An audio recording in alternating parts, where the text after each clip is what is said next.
Ladies and gentlemen, welcome back to PWD Talk Show. This is our new episode. And of course, as you already know, this is not as a normal talk show. This is a life transforming show. And today we have a new guest. We will be talking with Mrs. Rosine Kamagaju. She's going to give us more details about autism, and we are going to learn as always. You're welcome in our studios, and it's a pleasure having you here. Thank you so much. I've introduced you as Mrs. Rosine Kamagaju, but I would love you to talk more about yourself. Nkuko mubivuze nitwa Rosine Kamagaju, nkaba nkuriye ikigo cya Autism Rwanda kiri hano I Kigali ku Gisozi. Ikigo cyacu kita ku bana bafite autisme ariko dukora no ku bindi byose birebana na autisme hano mu Rwanda. Murakoze cyane. Hanyuma rero gatwinje neza mu kiganiro cyacu cy'uyu munsi. Ese autisme ni iki?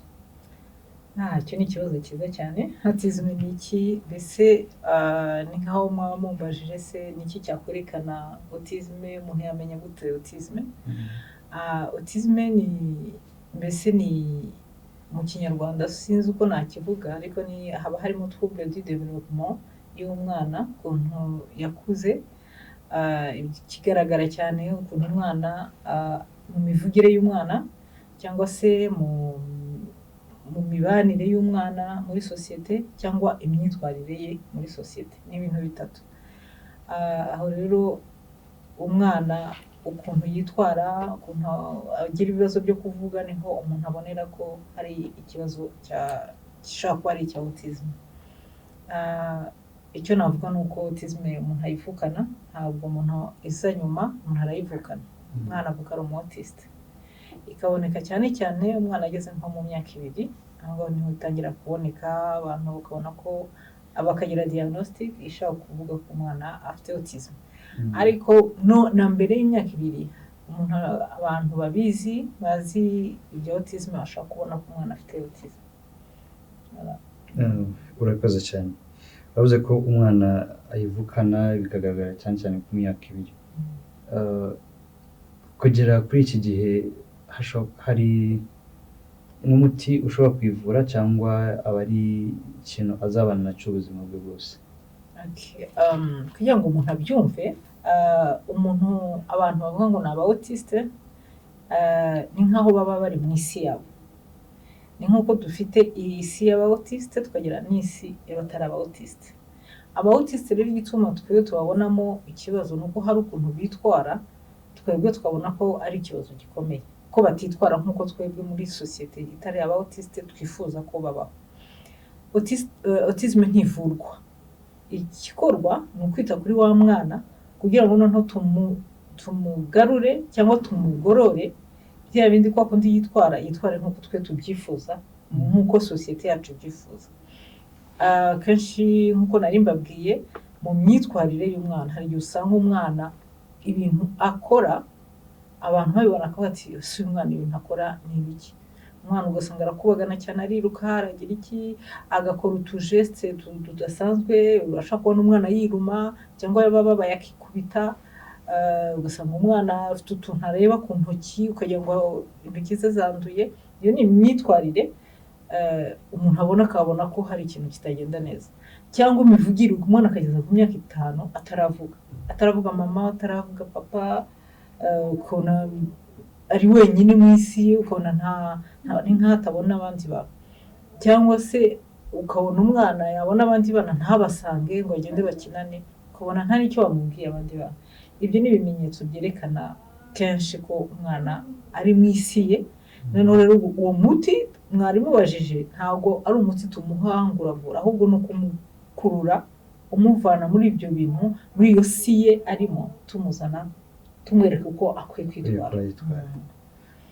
Wabuze uti mugerageza kumukura mu isi ye mukamuzana mu bundi buzima kugira ngo yisange mu bandi bana cyangwa se mu rungano. Bitewe n'igihe mumaze mutangiye Autism Rwanda, ese hari umusaruro mubona bimaze gutanga kugeza ubu ngubu. Ese kugeza ubu ngubu ikigero cya autism mu Rwanda kiri ku ijanisha rya kangahe?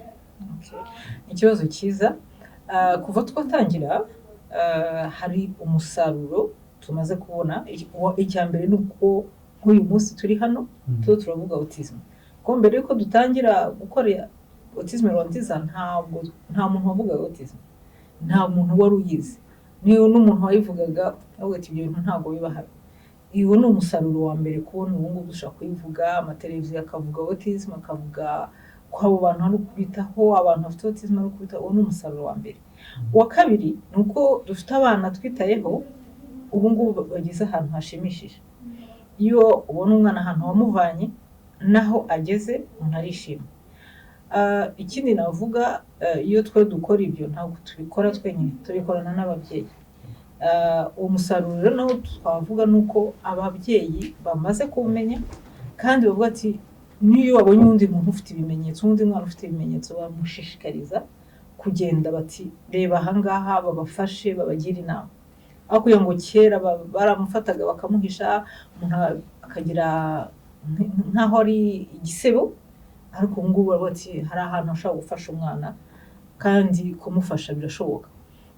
Ikindi nifuza navuga ni uko umwana w'umu autiste, uko nk'ubu niba dufite abantu 50 nta n'umwe usa n'abandi, umwe wese arisa.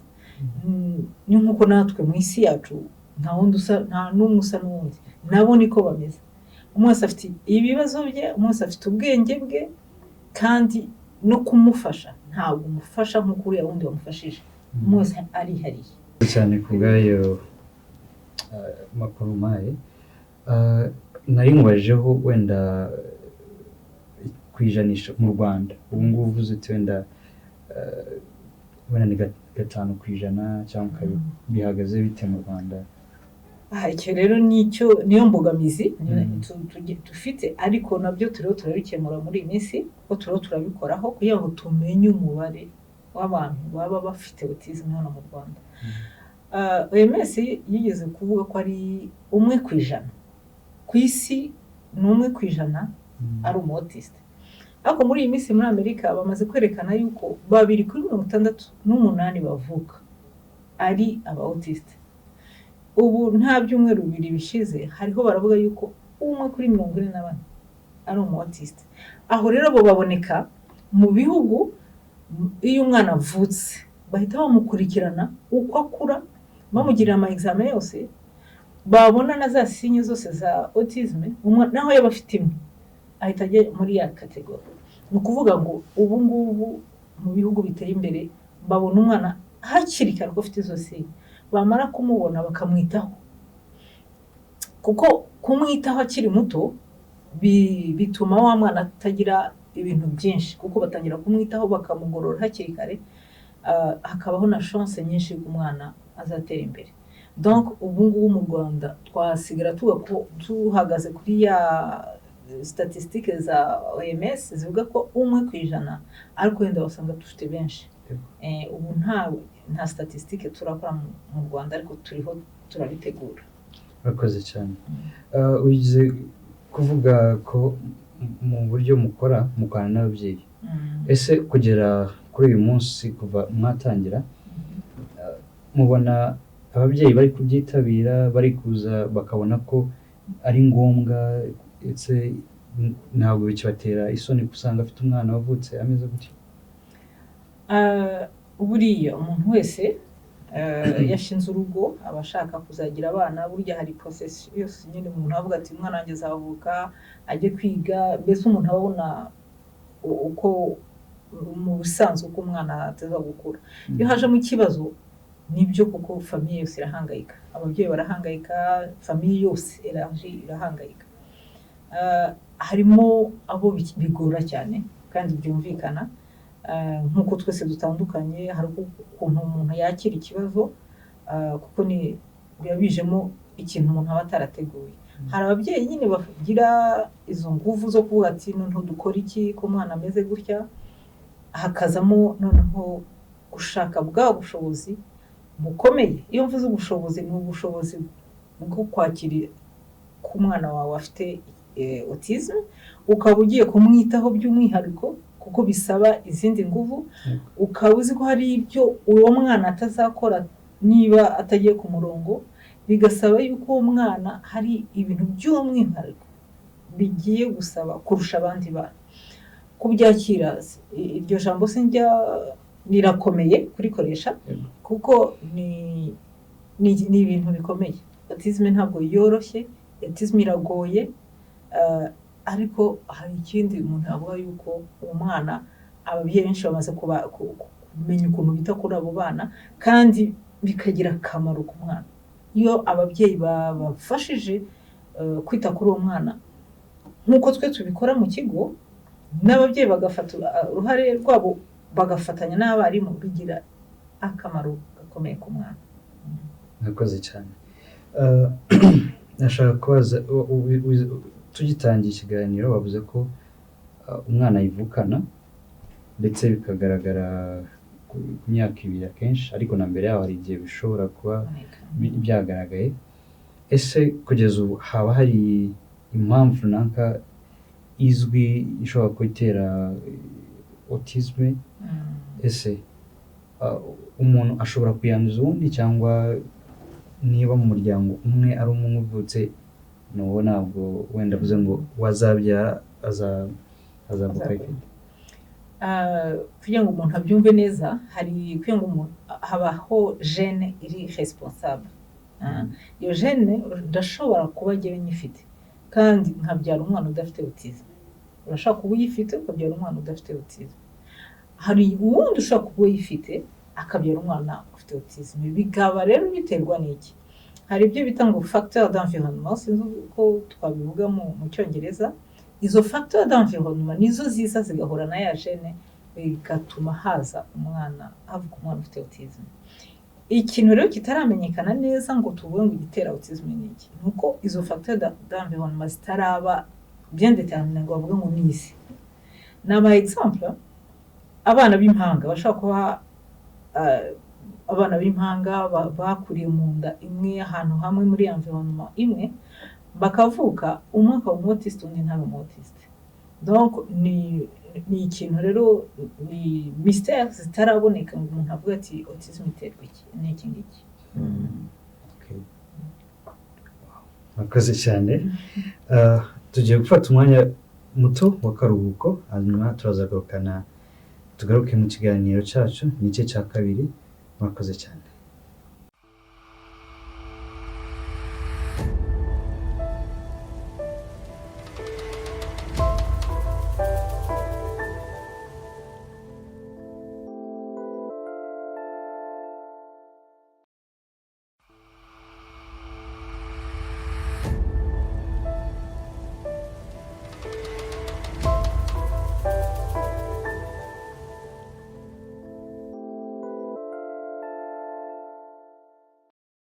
Murakoze cyane tugarutse tuvuye mu karuhuko gato tugiye mu cye cyacu cya kabiri ikiganiro cyacu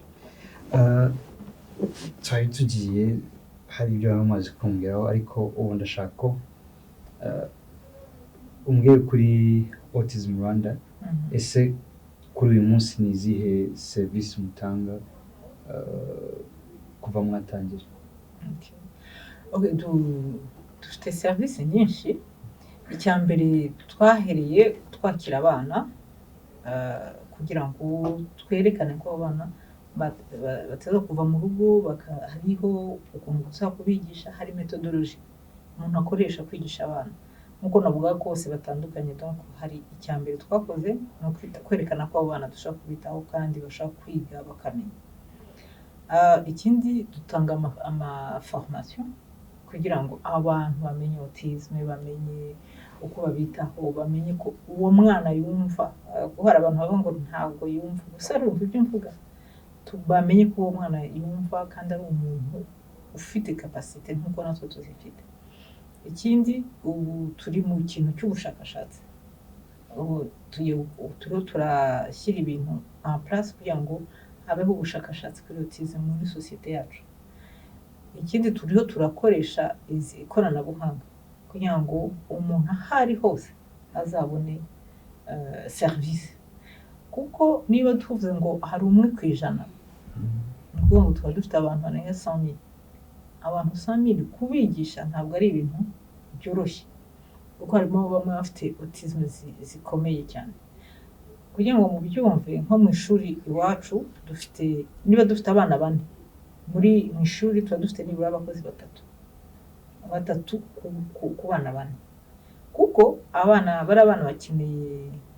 bakeneye ubufasha bwihariye cyo kimaga ntabwo bashaka kujya mu ishuri risanzwe ngo babiteho kuko bafite byinshi bababangamira bibabuza kwiga nk'uko abandi bana biga igituma mvuze ngo abana 4 cyangwa 5 mu ishuri akamwe abarimo abantu 3 babitaho hari uwo twigisha gufungura icyo ni ikintu umuntu ashaka kwigisha umuntu gufungura gute kuko umwana afite ikintu itrouble imubuza cyangwa mubangamiye mu bintu byo gufungura kugira ngo abone kuntu abeho neza umwana akakunda nka chips yonyine akunda yogurt yonyine kandi ibyo ntabwo byatunga umuntu icyo ni example yo kuba ukuntu dushaka kwigisha uwo mwana ufite imyaka 2 kugeza 3 adashaka gufungura iyo tuvuga kwigisha si ukwigisha imibare gusa ni kwigisha bya bintu byose navuga gukura wa mwana muri yasi tumujyana hano tumwereka ukuntu yitwara ukuntu yicara ukuntu bamwigisha icyo bintu byose birimo ibyo mwambaje ibindi ngo ese izindi service dutanga niba tugeze ahantu twigisha societe tukagira awareness kugira ngo abantu bose bamenye autism ejo batazabona umubyeyi ufite umwana we afite izo trouble bavuga ati umwana baramutetesheje cyangwa oya nabyo ni sensibilisation kumenya autism n'iki ku bantu bose bayemenya ikindi donc nabuze ubushakashatsi kuri autism mu gihugu cyacu ese twakora iki kugira ngo abo bantu bose babone uko biga ese twakora iki kugira ngo ntihazagire umwana n'umuba ubahisha kubera icyo kibazo noneho hari n'ikindi aba bana harimo bamwe bafite talent nini abo bana nabo kubafasha hakiri bato kugira ngo bazagira akamaro mu gihugu nabo bigirira akamaro muri make n'ibyo harimo education harimo santé harimo na formation yo mu rwego rwo hejuru murakoze cyane ndongera nsubire tugitangira bavuze igihe umwana agaragarira ko afite autism mwebwe nka Autism Rwanda mutangira gufasha umwana afite imyaka ingahe ese wowe imyaka 2 mushobora gutangira nawe cyangwa hari imyaka muheraho twebwe kuko burya munsi y'imyaka 2 umwana bakeneye umubyeyi umwana ujya muri maternelle munsi y'imyaka 2 biba bikabije buriya kereka nta ukundi kuntu umuntu abifite yabikora twe dufata umwana kuva ku myaka 2 iyo umwana aje ari muto aba afite chance nyinshi yuko atera imbere ariko kandi bisubiremo biva kuri degré ya autism hariho autism yita sévère yo hejuru hariyo moyen hariho na léger donc akaba n'izindi noneho yindi bavuga Asperger yandi y'abantu bafite ubwenge bunini bwinshi burengeje mbese burengeje uko twebwe abantu tububona usanga umuntu ari afite tara mu kintu runaka akagikora neza kandi n'ubuhanga bwinshi donc hariho différence nyinshi hari umuntu ushobora kuza naho yaba afite imyaka 2 afite ya autism nini ubwo nawe hari ukuntu utuza kumwitaho ikindi nakongeraho kugira ngo abantu babyumve umuntu ashobora kuba afite iyo afite autism ntihagireho ikindi kintu kiyongeraho hari ibyo bita ibishamikiraho mu gifaransa bavuga ngo les troubles associés kuri autism ibyo bintu byishamikira kuri autism kenshi biraza bigatuma noneho wa mwana agira imbogamizi nyinshi cyane hariho navuga nka epilepsy gicuri navuga umwana akanga kurya neza akanga ibintu akatoranya cyane umwana akanga kujya kuri toilette kuko kujya kuri toilette nabyo bikamubera ikibazo akumva ko ari ikindi kintu kimugoye gusa umwana afite nk'imyaka 10 ataratangira acyambara pampa n'utuntu twinshi tubaho cyangwa umwana akagira kenshi mujya mubona bafunga amatwi kuko bumva ibintu mu rwego rwo hejuru kutusha twebwe uko tubyumva twicaye hano akumva indi modoka ihise kandi twe tutayumva, cyangwa niba twicaye hano akumva ko hari akantu k'imashini hariya kariho karaduhira kandi twe tukabona no kakamugora cyane. Donc autisme gusa ntabwo umuntu areba ngo ni autisme, ahubwo ureba n'utwo tuntu tw'iruhande tugenda twishamikiraho dushobora kugora umwana, dushaka kumubuza kubaho neza. Noneho iyo umwana bataramumenya kumufasha bigoye. Ikindi nashaka kuvuga nko kuri uwo mwana tuvuze uzi ubwenge cyane, niba ageze ahantu akajya mu ishuri bakabona ko azi kwiga bakamugisha ibintu ejo bagasubiramo kandi we yumva ko yabirambiwe kuko we yamaze kubyumva, kuki se babisubiyemo kandi. Niba kandi ikindi navuga ku bantu bari bafite autism nuko kenshi ari abantu bari correct, kenshi ntibazi kubeshya, ntabwo bazi ibintu byo guca iruhande, niba ari ikintu kera ni kera, niba ari kirabura kirirabura. Niba akubwiye ati duhure saa ngapi cyangwa musure murasansura ati ni kuva saa 6 kugera saa 8, ni unenza saa 8 mu mwamubagamiye kuko nabo bafite ibindi bintu yateguye. N'abantu bagendera mu kuri bumva uko ibintu bimeze ari uko bitaza kugenda. Murakoze cyane. Nashaka kumaza akantu gato mu kanya waruvuzeho wewe ngo hari igihe umwana usanga wenda mu mirire ye yibanda ku byo ifite gusa ibindi ugasanga bimugora. Hari igihe ushobora kubona mu miryango yacu tubamo umva umwana ati ifiti yo ajya kuraje ariko ibindi ntashaka ukumva babyita kuba ari inyanda. Ese abantu bavuga ko ari ubunyanda akenshi hari igihe baba barimo gutuma icyo kibazo gikura, cyangwa hari igihe umuntu aba ari inyanda kuko azagira igihe akarya, cyangwa se kuri iyo myaka ye niba ahitamo ikintu kimwe ugasanga ari imwe mu bimenyetso. Hariho abantu kuko badakunda kurya, turabizi, ugasanga n'umunebwe wo kurya. Ariko muri ibyo bintu noneho kugira ngo umuntu amenye ko hariho yenda sinye ya autism, umwana mbere yo kurya hari igihe agira gutya akabanza gushyira mu kanwa nk'ushyiraho ururimi agahita akirekura, cyangwa akabanza kwinukiriza. Hari ukuntu bo babanza kubireba, cyangwa se niba ari umuceri example, umuceri ari umweru akawurya washyiraho isosi ntiyongere kuwurya. Niba umuntu ashaka ko arya umuceri akamushyiraho n'imboga iruhande n'utundi tuntu ariko ntabivange, umwana akabirya wabivanga ntabirya. Ni ukuvuga ngo icyo gihe umuntu aba ataramenya neza icyo umwana ashaka icyo akunda, nicyo gituma tuvuga ko batoranya cyane. Ni ukuvuga ngo abakunda niba akunda umuceri ukunda ari umweru ntumushyireho ibindi, niba akunda ifiriti arayirya wenyine ntumushyireho ikindi. Hari abana b'inyanda koko ariko ntabwo bose twavuga ngo bafite autism. Oya, ibyo umwana utoranya kubera afite autism biragaragara kandi biba bifite n'ibindi bimenyetso iruhande. Cyakora benshi bagira ikibazo cy'imirire. Murakoze cyane. Ndashaka kugira ngo noneho turebe ku ruhare rw'ababyeyi. Umubyeyi aramutse amenye ko umwana we afite ibyo bimenyetso, ese yabyitwaramo ati kugeza ubu mu gihugu cyacu cy'u Rwanda? Buriya hari sinye nyinshi umwana buriya agaragaza, nkuko nabibabwiye hariho difference niveau nyinshi za autism. Hari umwana ushaka gukura neza nta kibazo akagera nko ku myaka 2 nta kintu na kimwe arerekana, ariko kandi anavuga atavuga mama papa, hagera igihe ukabona umwana asigaye abaye nk'uwijimye nk'ukonje, umwana akagenda aba yitonda cyane, nabyo ndiyavugaga akabireka. Ababyeyi kenshi baravuga ati yenda baramukubise hasi cyangwa iki. Iyo ni autism yo itaragaragaye muri ya myaka 2. Hari indi nayo igaragara umwana cyangwa akaba akitonda cyane bakabata umwana rwose turamubyutsa akarya tukamuhindura akongera akaryama ataritonda cyane, ariko wenda kubera baba batazi autism ugasanga hari utuntu tudusinye batabonye ngo bamenye, bavuga ati reka turebe kwa muganga batugira inama. Hari undi urira cyane ntahozwe, icyo ukora cyose ugasanga umwana ntahuze. Mbese two n'utusinye twinshi tugaragara mbere y'imyaka 2. Iyo tugaragaye rero buri kintu cya mbere no kwirukira kwa muganga.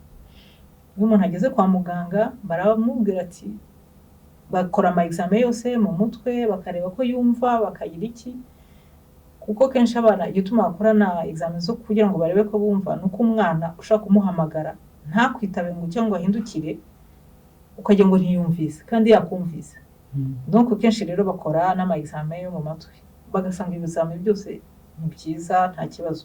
Icyo gihe abaganga bahita babonamo signe za autism bakamudirija ahantu hakwiye. Ikintu cya mbere genshishikariza ababyeyi hari igihe bababwira ngo uriya ngo azavuga ngo nuriya ngo bacungu bavuga batinze. No, niba bavuga batinze cyangwa iki ibyiza no kujya kwa muganga umuntu akicara avuga ati nibyo koko yenda azavuga cyangwa nta kindi kibazo gihari. Je nicyo nashishikariza ababyeyi.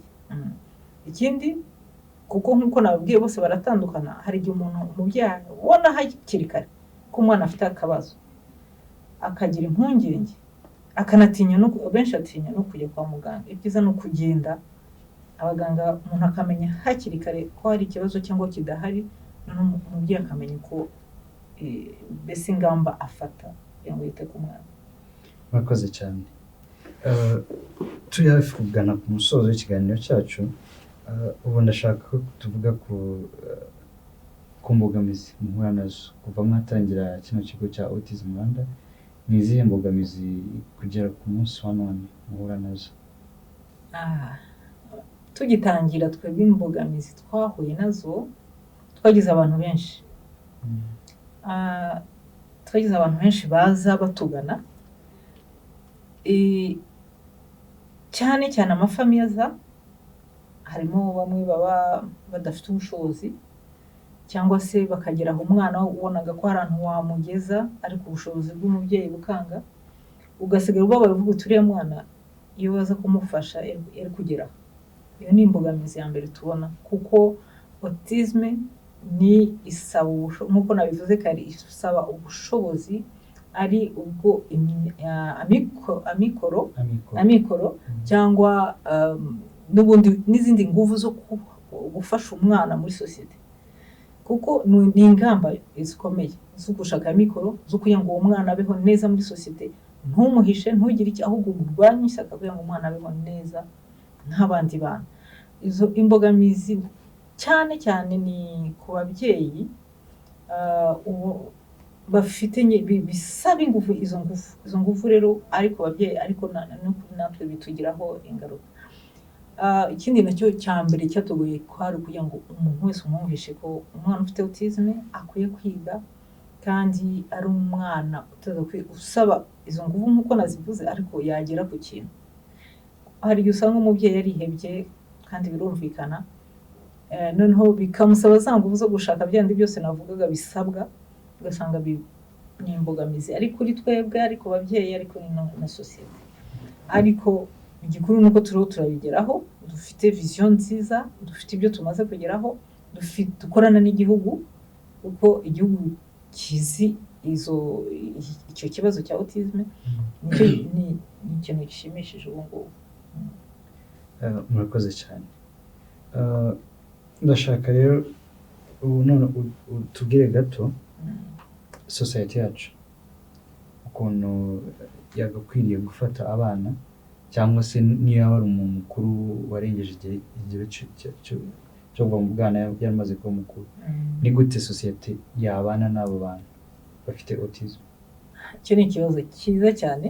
Hari ababyeyi kenshi babangamirwa na society. Umubyeyi akavuga ati njyana turasohotse tugiye gutembera tugira iki, umuntu akava nkariya akakubita nk'ikijambo kibabaje cyane, aturiya mwana n'iki ikijambo kibabaje ari umubyeyi ari n'umwana, kuko umwana arabyumva akabona n'ubwo bugome baba bamubwiranye. Societe cyangwa abantu batwumva niba babonye umwana ufite wigenjeje ukuntu ariko bisa hasi ararize cyangwa afite utuntu yikoze, dutunguranye uvuga uti uyu mwana ibintu nibi cyakora kwihutira kujya kuvuga ibintu bibi non seulement ubu ntabwo umuntu uba ufite kuko ubabaje umubyeyi ubabaje umwana kandi muri abo bantu bose nta n'umwe wahisemo kumera nk'uko nguko nta n'umwe wahisemo kuvuga afite différence nk'iyo jyewe mfite cyangwa wowe cyangwa undi muntu wese iyi si ikozwe n'abantu batandukanye ikozwe n'abantu bafite ubwenge butandukanye tuteza kwese kubana no korohanira iyo mbonye hari ukuntu umuntu ashaka hari umubyeyi atubwiye ukuntu umwana we yamujyanye ku ishuri ngo bamuha utuntu twe baramubwira ngo uwo mwana we arananiranye ntabwo twamushobora hari n'ukundi ukuntu umuntu birashoboka ko utamushobora koko ariko hari ukuntu wabwira umubyeyi ukamwihererana ukamusobanurira umwana hano byatunaniye ariko ntumuterere nkaho jyana umwana wawe mbese hano ntibishoboka uzashaka ahandi cyangwa hari ukuntu dukwiye kubwira umuntu tukubaha umubyeyi tukubaha umwana icyo nababwira ni uko uwo mwana yumva mbahe témoignage hari umwana bigeze kwirukana ahantu mu ishuri ari muto baramubwira ngo nagende mbese bamuha umubyeyi umwana arabyumva babona bagira ngo aragenda umwana ajya ahandi birananirana baza kumuzana iwacu si ukuvuga ko iwacu ari ahantu hakomeye cyane sishaka kwirata ariko amaze imyaka 2 umwana aravuga mu Cyongereza mu Gifaransa ariga neza arakomunika neza umwana yasubiye aherekeje mama we ku ishuri agiye kuzana murumuna we abona uwo muntu wamwirukanye aramubwira ati ati wowe wanyirukanye ndi umwana ati ubu niga hanaha ati none nsigaye mvuga niziga matematike niziga Igifaransa niga science aramubwira ati warahemutse umwana abwira umuntu wamwirukanye ati warahemutse ati narababaye abantu uwamwirukanye nawe ati atasigaye azi kuvuga ati yarakuze icyo nkivuze kugira ngo n'umubyeyi byumva amenye ko uriya mwana ufite autism ibyo umuvuga byose arabyumva arabyumva nubwo ataratomora ngo avuge nicyo gituma dukwiye kubabwirisha amajambo meza ntidukwiye kubahohotera ari mu magambo ari physiquement tutakububa murakoze cyane tugana ku musozo rero niyihe message cyangwa se ubutumwa wahereza ababyeyi bafite abana bavukanye autism ariko bakaba babahisha mu rugo cyangwa se bafite isoni ndetse na message wahereza society yacu uburyo ikwiriye kubana n'abana bavutse bafite autism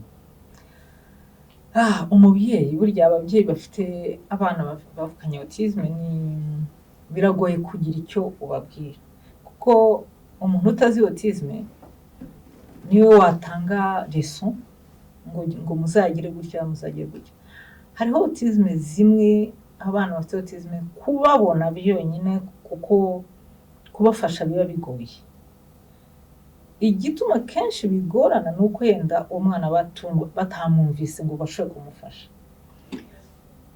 umubyeyi yagezeho kuriya nta muntu ukunda umwana we nk'umubyeyi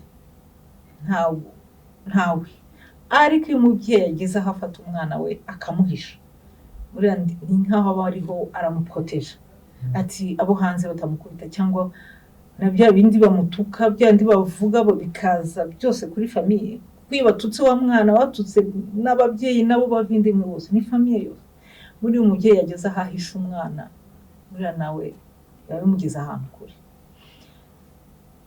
abandi nabo kuri autism hari ikintu navuga nuko uwo mubyeyi ufite autism aba afite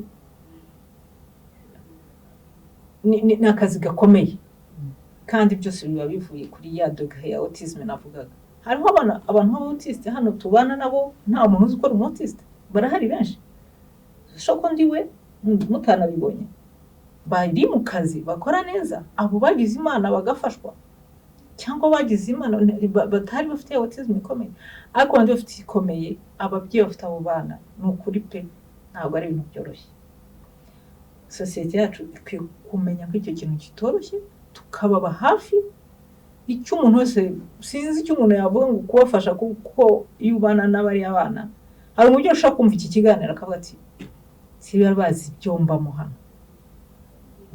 Nicyo tuba kuvuga ngo uhe conseil umubyeyi azi ibyabamo biragoye kandi nkuko biva kuri autisme uko imeze y'umwana. Sosiyete yacu ikwiye kuba hafi y'ababyeyi, sosiyete yacu iteza kuba kumenya ko abo babyeyi bakeneye nabo support. Burya gufasha umwana gusa ni ugufasha na famiye yose, ababyeyi n'abana bafite imwe n'ababana twarenga tugafatana ba sogokuru ababyeyi mbese famiye nini, kuko iyo hari umwana umwe muri famiye ufite autism ikomeye ni famiye yose ibatusha. Madame Rosine arakoze cyane kubwa amakuru aduhaye, nigiyemo byinshi ku giti cyanjye, ndizera ko namwe mukurikiye kino kiganiro muza gukoramo byinshi muri bwigiremo, kandi nanjye nkaba nongera ku cyo yavuze kuri society. Reka twese buri muntu wese uko ameze kose tubane nawe neza mu mahoro kandi tumufate nk'umuntu w'agaciro. Murakoze cyane Madame Rosine, ndagushimiye cyane kwitabira ubutumire bwacu. Murakoze cyane. Twizera wenda n'ubutaha tuzongera tukagira ikindi kiganiro namwe tukarushaho kwiga byimbitse wenda dufite umwanya uhagije. Turabashimiye rwose. Murakoze cyane. Thank you so much. We've come to the end of our show, and we hope you're going to learn much more about autism, and we do hope that you're going to change the way you're living with people who are born with autism. Thank you so much. My name is Sam. See you next time.